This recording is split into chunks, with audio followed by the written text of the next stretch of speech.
वास्तु शापित है या वास्तु का शाप कब लगता है? बहुत ज़्यादा इम्पॉर्टेंट क्वेश्चन है ये। जब जातक पूछते हैं मुझे और जब जातक की पत्रिका में दिखाई देता है कि चौथा भाव जब पूरी तरह से पीड़ित होता है या चौथे भाव से जैसा सुख मिलना चाहिए वैसा सुख नहीं प्राप्त हो रहा है व्यक्ति को, तो चौथा भाव सबसे पहले तो आपकी वास्तु भी हुई, मतलब आप जहाँ पे निवास कर रहे हैं वो भी हुआ, और बॉडी इज टेम्पल, राइट। तो बहुत बार जब हम व्यक्ति का शरीर जब बहुत ज़्यादा पीड़ित होने लगता है या उसे बहुत रोग आते हैं, तो वो आत्मा जहाँ पे वास कर रही है, वो आत्मा जिस माध्यम से अपने कर्म कर रही है, वो भी क्या है? वास्तु है। मतलब हमारा ये शरीर भी वास्तु है। अब ये दो पद्धति से हम समझते हैं कि वास्तु दोष या वास्तु का शाप कब लगता है, या आपको शापित वास्तु प्राप्त हुई है या आपको ब्लेस्ड वास्तु प्राप्त हुई है।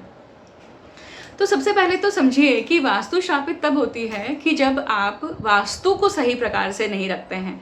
मतलब आप सबसे पहले वास्तु की कीमत नहीं कर रहे हैं, वास्तु को आप सही प्रकार से वैल्यू नहीं कर रहे हैं, उसका जो देख रेख करना चाहिए वो आप नहीं कर रहे हैं। वास्तु अर्थात वास्तु पुरुष।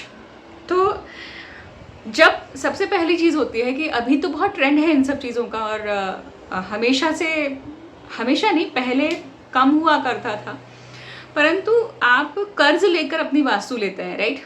और वास्तु खरीदने के लिए जो आपने लोन उठाया है और लोन आप चुकाते हैं, मतलब वो जो वास्तु है वो कर्जे में है, मतलब जो पेपर है वो बैंक के पास पड़े हुए हैं।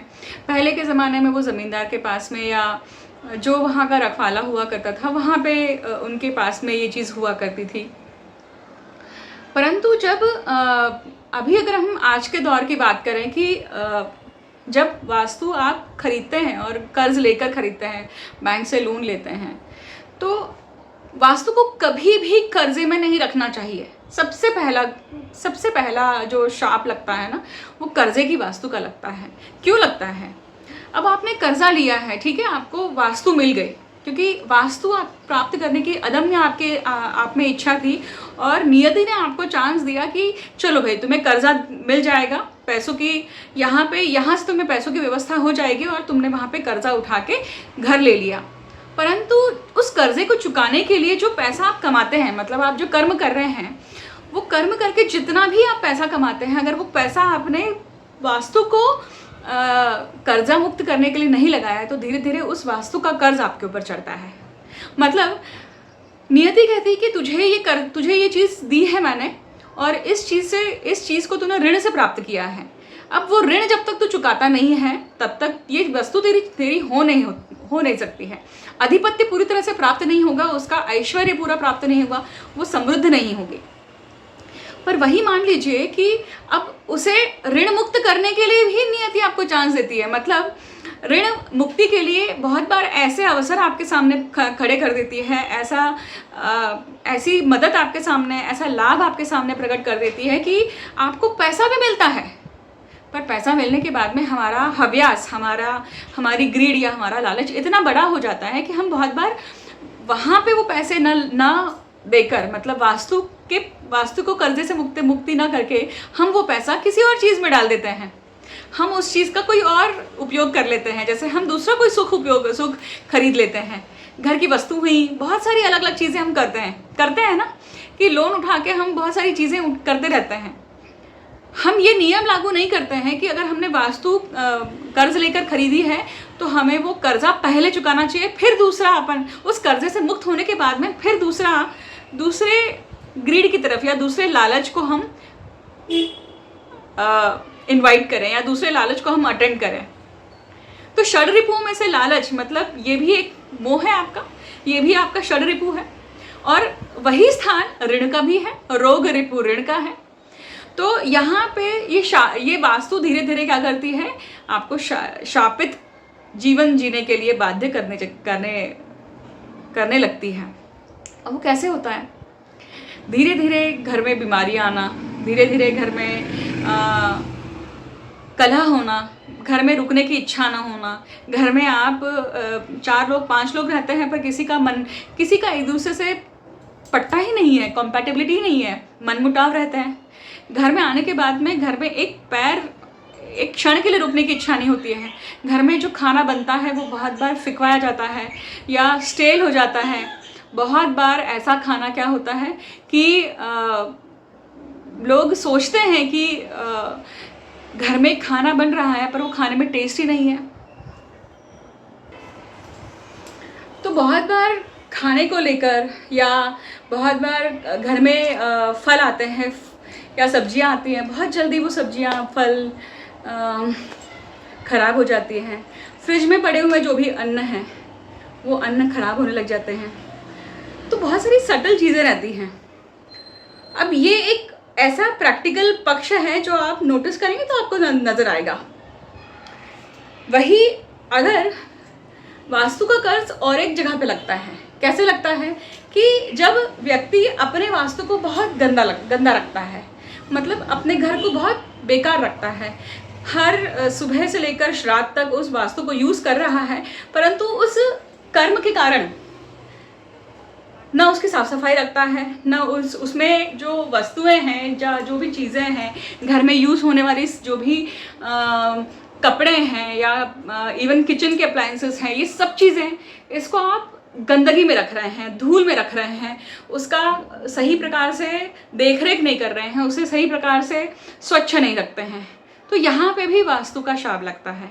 बहुत हमारा नॉर्मल रूटीन देखा जाता है घर में कि भाई नहा धोकर आ रहे हैं तो आपने बाथरूम को स्वच्छ नहीं किया, आपने वही गीला टंटाल आपने वहीं पे रहन दिया, गीले कपड़े वहीं पे आप रह रहे हैं, अंतर वस्त्र जो आप यूज़ कर रहे हैं वो 2-2 3-3 दिन तक आपने धोए नहीं हैं, घर में बास मारने वाली जो चीज़ें हैं उसको आपने सही जल्दी से डिस्कार्ड नहीं किया, कूड़ा करकट, ये जो चीज़ें हैं ना ये बनती रहती है। और ये जब चक्र चलता है, अब ये व्यक्ति में कैसे आता है कि बहुत सारे लोग जैसे वर्क फ्रॉम होम या जब ये सब सिचुएशन हुई, या बहुत सारे लोगों की आदत होती है कि नहाते नहीं है जल्दी, अपने आप को स्वच्छ नहीं रखते हैं, स्वच्छ कपड़े नहीं पहनते हैं, रूटीन फॉलो नहीं करते हैं, सुबह जल्दी उठना, सुबह जल्दी उठकर अपनी दिनचर्या शुरू करना, पेट साफ ना होना, बहुत सारी ऐसी छोटी छोटी चीज़ें हैं जो दिखाती हैं कि आपकी वास्तु भी शापित है और आप जहाँ पे वास कर रहे हैं वो भी शापित है। मतलब आपका शरीर, क्योंकि आपका शरीर भी क्या है, वास्तु ही है जहाँ पे आपकी आत्मा वास कर रही है। तो जब इस प्रकार का घटनाक्रम होता है तब ये वास्तु और शापित होती जाती है।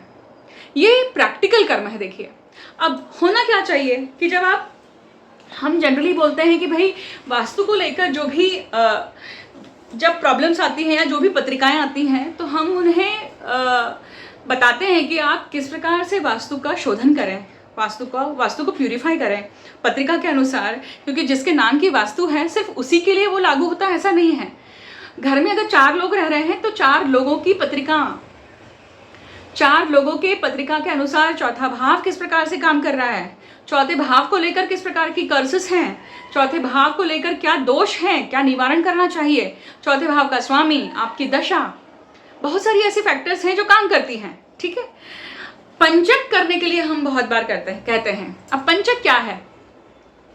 अब ये पंचक जो है ये वास्तुशास्त्री जो है बहुत अच्छे से समझेंगे, या वास्तुशास्त्री भी इस रूल को या फॉलो करते होंगे या इसे देखते होंगे। तो वास्तु का पूजन मतलब वास्तु पुरुष का पूजन होना अनिवार्य है। उस वास्तु पुरुष को ग्रैटिट्यूड व्यक्त करना, उस वास्तु पुरुष को याद करना कि आपने इस वास्तु में हमें रहने का स्थान दिया, हमें ऐसे ही आशीर्वाद दीजिए और इस वास्तु का लाभ हमें मिलता रहे। इस वास्तु में हमारी बुद्धिमत्ता अच्छी विवेकशीलता, ये सब चीज़ें सही प्रकार से संचालित हो सके, हम सही प्रकार से बर्ताव कर सकें, इसका हमें आशीर्वाद दीजिए। इस प्रकार से ग्रैटिट्यूड व्यक्त करना बहुत आवश्यक है।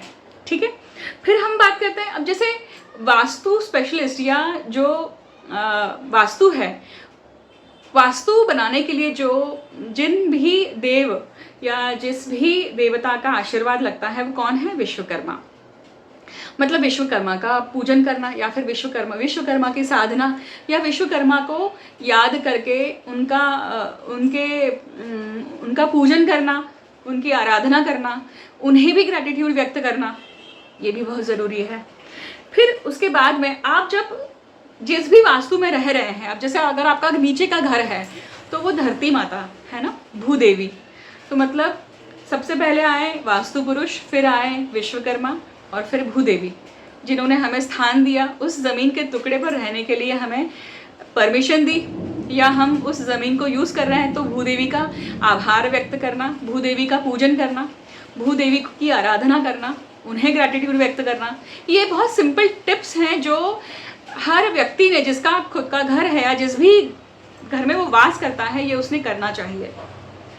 अब वास्तु के जो कारक हैं वो कौन है?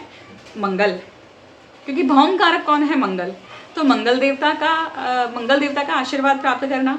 मंगल अगर पत्रिका में पीड़ित है तो भी ये कंडीशन आती है। मंगल अगर त्रासदायक है, मांगलिक हैं, सही प्रकार से मंगल की सिचुएशन मतलब पोजीशन नहीं है, तो भी ये आपको प्रॉब्लम होंगी। तो इस केस में भी मंगल की आराधना करना। उज्जैन में मंगलनाथ का मंदिर है, जहाँ पे आप मंगल की शांति या मंगल का पूजन कर सकते हैं। और जब आप अपने घर में, जैसे हर मंगलवार को मंगल की आराधना करना, मंगल देव का बीज मंत्र उच्चारण करना या गायत्री मंत्र उच्चारण करना, मंगलवार का उपवास करना, अगर आपका मंगल सही नहीं है तो, और अगर सही है तो भी आप अपना ग्रैटिट्यूड व्यक्त कर सकते हैं, आभार व्यक्त कर सकते हैं, उनकी अनुकंपा प्राप्त करने के लिए आप ये सब करें। इस प्रकार से भी आप वास्तु के दोषों से बच सकते हैं, क्योंकि ये बेसिक प्राइमरी है। क्यों? क्योंकि आप उनके क्षेत्र में जाके रह रहे हैं, आपने उनसे परमिशन मांगी है, आपका उनके ऊपर उपकार है। और फिर आते हैं वास्तु लक्ष्मी। लक्ष्मी के प्रकारों में से वास्तु लक्ष्मी एक प्रकार है। तो जब हम वास्तु लक्ष्मी की बात करते हैं तो उनकी भी आराधना करना, उनका भी क्या कहते हैं उसे, आभार व्यक्त करना, ग्रैटिट्यूड व्यक्त करना। अब इसके बाद में कुछ चीज़ें और हैं जो हम पत्रिका के अनुसार कस्टमाइज चीज़ें देखते हैं। जब मैं पत्रिका कंसल्टेशंस करती हूँ और जब मुझे दिखाई देता है कि वास्तु शापित पत्रिका है ये, या फिर इवन देह शापित भी पत्रिका है यहाँ पर, तो मैं फिर वहाँ पे कस्टमाइज होकर उन्हें उपाय देने पड़ते हैं, क्योंकि हर व्यक्ति के वास्तु शापित या देह शापित जब पत्रिका आती है तो उसके कर्मानुसार उसे बंधन से मुक्त करने का के लिए उपाय योजना बताई जाती है। जैसे बहुत बार कैंसर हो जाता है, कैंसर पीड़ित जब लोग आते हैं, तो कैंसर मतलब ये बहुत इतने डीप लेवल का कर्म बिगड़ा हुआ है इंसान का कि उसे कैंसर हुआ है, और जब वो होता है तो वास्तु पूरी तरह से खराब हो जाती है, मतलब शरीर खराब हो जाता है। आप देखिए, शरीर खराब होकर व्यक्ति की मृत्यु होती है, मतलब देह श्रापित है। अब जब देह श्रापित आया है, इसका अर्थ ही है क्या है कि उस देह का भोग पूरी तरह से भोग लेना या फिर देह की शुद्धि करना। इसके बहुत सारे लेयर्स हैं, परंतु आज मैं यहीं पे विराम देती हूँ इस वीडियो को। फूड फॉर थॉट, वास्तु शापित, देह शापित किस प्रकार से समझा जाए, ये पत्रिका में आप देख सकते हैं। अगर आपको नहीं समझ में आता है तो आप नहीं आकलन कर पाते हैं तो, या आप ये सारे जो जितने भी मैंने फैक्टर्स बताए हैं, ये सभी चीज़ें अगर आप अपने जीवन में भोग रहे हैं, या कहीं ना कहीं आपको दिखता है कि ये मेरे आसपास है या मेरे जीवन में ये सब चीज़ें चल रही हैं, तो उसे समझने की चेष्टा करिए, सही प्रकार से निवारण कराइए, सही प्रकार के ज्योतिषी के पास में या फिर वास्तु स्पेशलिस्ट के पास जाएं और समझें इन सब चीज़ों को, और फिर उसके लिए निवारण करें।